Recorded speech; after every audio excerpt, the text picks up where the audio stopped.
Guys duster finally launch हो गए हैं, लेकिन क्वेश्चन जो है वो तो अभी भी अनसॉल्व्ड से ही रह गए हैं। तो सबसे पहले हाइब्रिड के बारे में बात करते हैं, क्योंकि ये ऐसा टॉपिक है जिसके ऊपर मिस्ट्री बनी हुई है।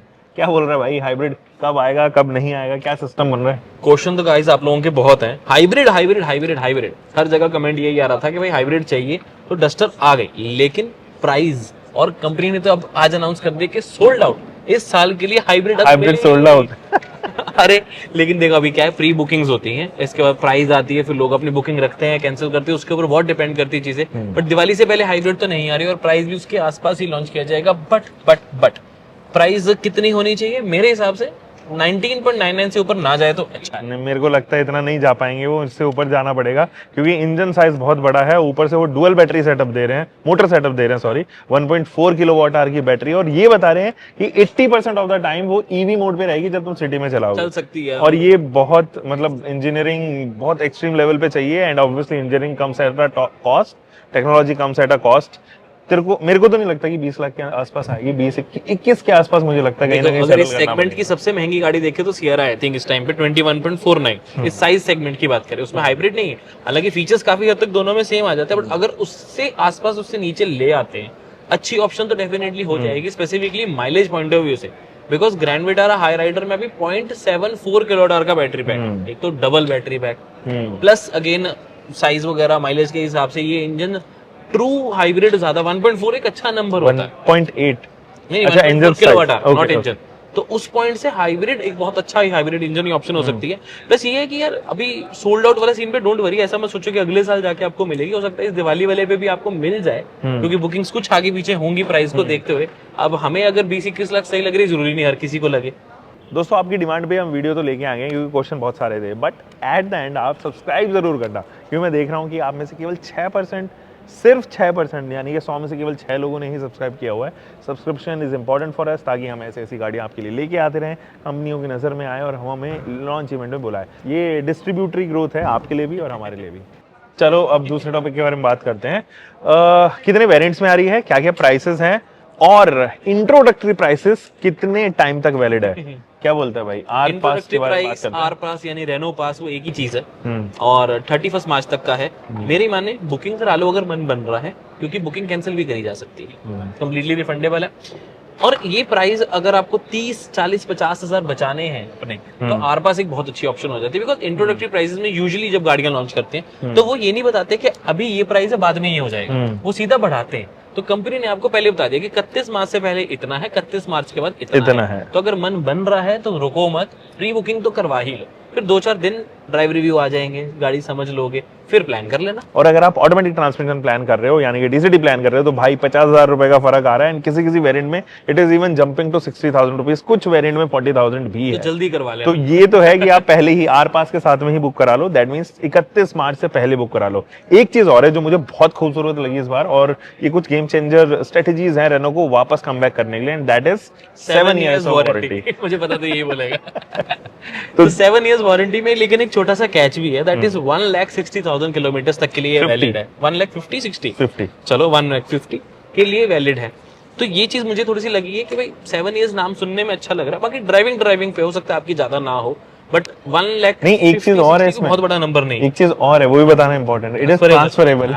तो अगर मैं खरीद रहा हूँ, मैं इसके नाम ट्रांसफर कर रहा हूँ, तो वो वारंटी भी ट्रांसफर हो जा रही है, and that is a smart move. Very good, exactly. इससे क्या है कि ट्रस्ट और ज्यादा होता है। अगेन जैसे सैनी ने, विवेक ने बोला कि रीसेल वैल्यू पे बहुत फर्क पड़ेगा, ट्रस्ट का बहुत ज्यादा फर्क पड़ेगा। तो अगर आपकी वारंटी 7 इयर्स वाली भी प्रॉपर एक्सटेंडेड जो है अपने करिए, वो भी ट्रांसफरेबल है, that is a very good move by Renault. अच्छा एक चीज और, वेरिएंट्स अगर आप देखो तो the variants are limited to 6 ही वेरिएंट्स आपको नजर आएंगे। उनमें से केवल 3 वेरिएंट में एंट्री लेवल इंजन है, दैट मींस 1.0 टर्बो इंजन है जो रेनो ऑलरेडी यूज कर रहा है। लेकिन आपको प्रॉपर बड़ा इंजन चाहिए, वो वही 1.3 इंजन जो किक्स के अंदर आता था, मर्सिडीज ए क्लास के अंदर आता था, या फॉर दैट मैटर आप इसको निसान की किक्स के अंदर, सॉरी कैप्चर के अंदर देखते थे, वो जो इंजन है वो यहाँ पर सेम लेके आए गए हैं।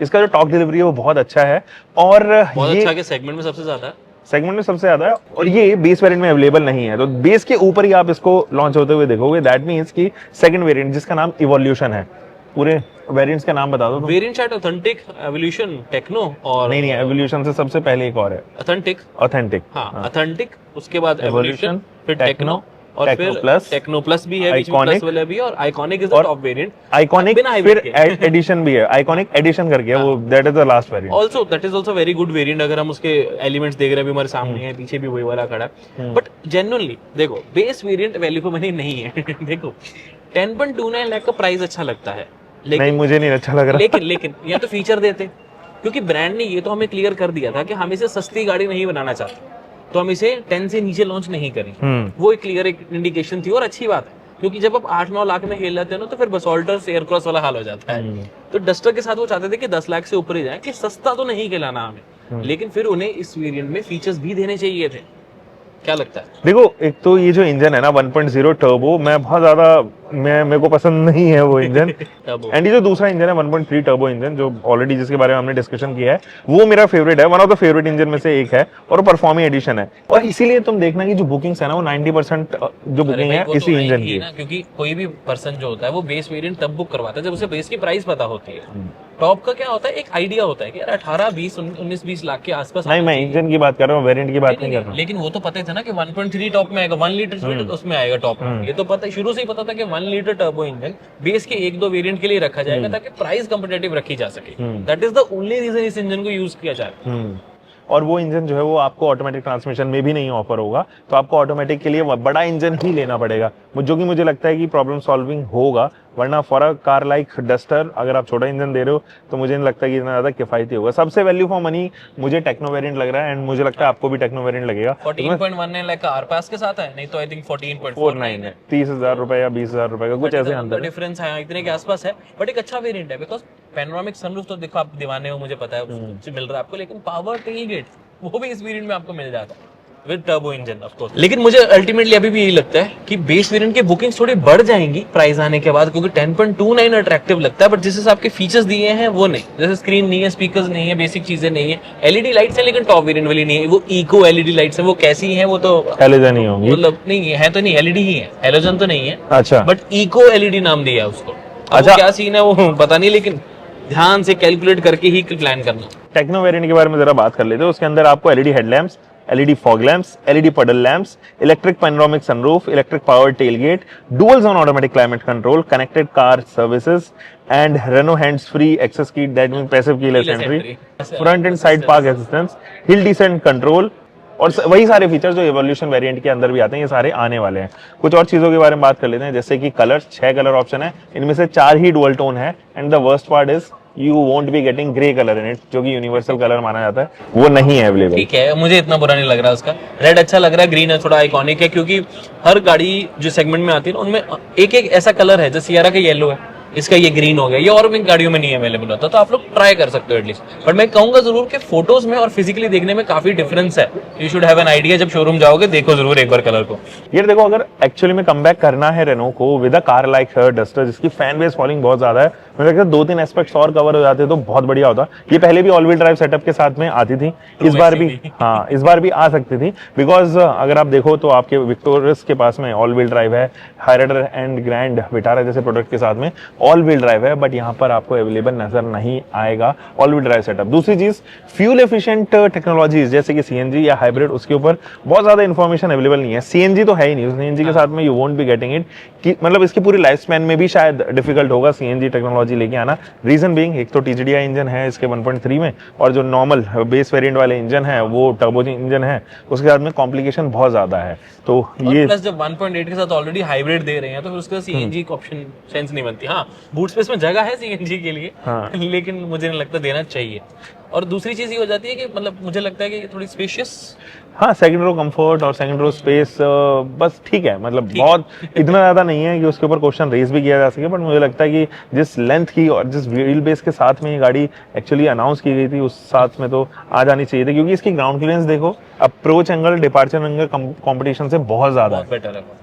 नहीं, मुझे ये लगता है कि बूट स्पेस से थोड़ी सी कम भी कर देते रियर में, अगर लेग रूम और बढ़ जाता ना, क्योंकि व्हील स्पेस इनके पास व्हील बेस है, तो अगर थोड़ा सा नी रूम और बढ़ता तो एक बहुत सॉलिड पॉइंट आ जाता है इसके पास, पर इतना सब होने के बावजूद स्पेस भी है। हालांकि एक और छोटी सी चीज है वैसे तो 360 डिग्री कैमरा वगैरह की क्वालिटी मेरे को उतनी कोई बहुत बढ़िया नहीं लगी, बट अगेन फिर अपने सेगमेंट की गाड़ी से 2-2.5 लाख सस्ती भी। करेक्ट। और फीचर्स पूरे हैं, एडस भी आपको मिले, आपको पावर टेलगेट भी मिल जाता है, अलॉय व्हील्स भी मिल जाते हैं, इंटीरियर में भी स्क्रीन भी बड़ी है, ड्यूल जोन एसी ये वो वगैरह सब ऑलमोस्ट मिल जाता है, वायरलेस चार्जर वगैरह, टाइप सी पोर्ट्स। क्वालिटी काफी कंट्रोल करी है इस बार रेनो ने। They didn't offer the same quality which they actually did in Kwid या फिर कैप्चर जैसी गाड़ियों के साथ में। इनफैक्ट ये अभी जो आई है इनके ट्राइबर और काइगर, इनके अंदर भी वो भी बजट बिल्कुल ही बजट फ्रेंडली गाड़ियां होती है, उनसे तो मच बेटर है ये। हाँ, बट अगेन क्वालिटी आपको एट पार लगेगी to what competition is offering right तो नाउ। तुझे लगता है कि क्रेटा सेल्टोस वगैरह क्वालिटीज में नहीं है? उस लेवल पे शायद मैच ना कर पाए, but still it is actually competitive से टू थोड़ी better सियारा। सिट्रॉन से तो बहुत अच्छी है, सिट्रॉन से बेटर है एक्चुअली। ये तो Citroen से आपको better बटन्स की क्वालिटी टाटा के कंपैरेटिवली टाटा सियारा से बेटर? नहीं, कर्व से तो बेटर है। सियारा से कहना थोड़ा डिफिकल्ट होगा। हाँ, सियारा से भी ऊपर है मुझे लगता है। फिट एंड फिनिश उस लेवल की है एक्चुअली कि सियारा को ये एट पार कर दे। तो बीच रास्ते मैं ये रुक तो नहीं कहूंगा कि जाएंगे? मारुति सुजुकी के लेवल की आपको जो है वो फिट एंड फिनिश यहाँ पे मिलेगी। ठीक है, बीच में रास्ते में रुक तो नहीं जाएंगे चलते चलते? नहीं, रिलायबिलिटी की प्रॉब्लम नहीं होगी क्योंकि ये इंजन ट्राइड एंड टेस्टेड है। एंड एक्चुअली बहुत अच्छा, बहुत कंपनीज ज्यादा लाइक tried and tested है। मर्सिडीज ने प्रूव किया है अपनी गाड़ियों के साथ में, तो वो प्रॉब्लम तो नहीं आएगी। बाकी देखते हैं हाइब्रिड के बारे में और इन्फॉर्मेशन आपको जब आएगी तो ऑफकोर्स दोनों चैनल के ऊपर मिल जाएगी। डिटेल वॉक अराउंड हम इसमें ये फीचर आता है वो आता है वो करने का भी मूड नहीं था, क्योंकि वो कर चुके हैं, बार बार क्या करना। थोड़े क्वेश्चंस थे आप लोगों के, उसका हमने आंसर दे दिया। आई थिंक कुछ रह गया होगा तो ऑफकोर्स पूछ सकते हैं। हम मिलेंगे दोस्तों एक और नई वीडियो के साथ में। आप अपना ध्यान रखें, सुरक्षित चलें। Take care guys. Bye bye.